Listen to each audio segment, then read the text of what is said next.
Kebayang nggak sih kalau ternyata kebijaksanaan dari ribuan tahun lalu itu bisa jadi kunci sukses buat strategi bisnis di zaman sekarang? Nah, hari ini kita akan lihat gimana konsep niat dari tradisi kuno bisa nyambung banget sama dunia manajemen risiko korporat modern. Coba deh bayangin ini, ada dua orang melakukan tindakan yang sama persis. Tapi kok bisa ya yang satu dianggap mulia, sementara yang lain dinilai biasa-biasa aja? Apa sih yang sebenarnya jadi pembeda?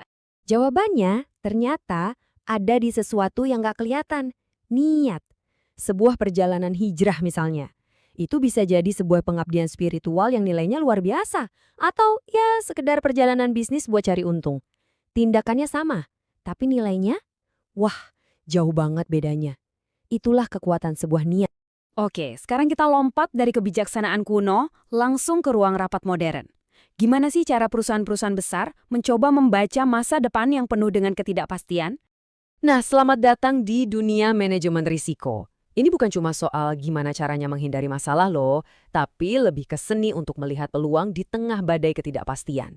Di zaman sekarang, manajemen resiko itu bukan lagi pilihan, tapi udah jadi keharusan buat bertahan hidup. Kenapa? Karena di dunia yang saling terhubung kayak sekarang, masalah kecil di satu negara bisa jadi krisis global cuma dalam hitungan jam.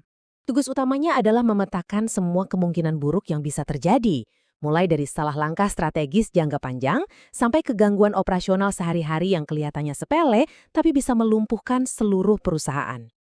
Tadi kita udah lihat nih gimana cara menghadapi badai. Sekarang, yuk kita kembali ke kompas kuno yang ngasih tahu kita alasan kenapa kita harus berlayar dari awal.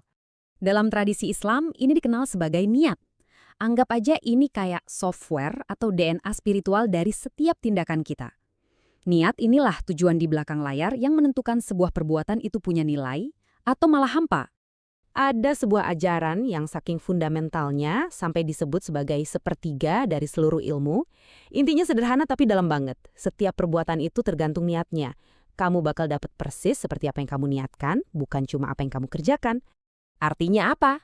Sebuah tindakan yang kelihatannya hebat banget, dipuji banyak orang.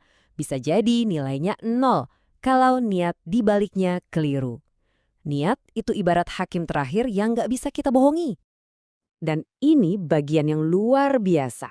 Cuma berniat baik aja, itu udah dicatat sebagai satu kebaikan loh. Tapi niat buruk, selama belum dikerjakan, itu belum dihitung sebagai dosa. Konsep yang penuh kemurahan hati ya kan? Jadi, apa benang merahnya antara ruang rapat yang penuh strategi dengan ajaran kuno dari ribuan tahun lalu? Nah, disinilah semuanya jadi menarik.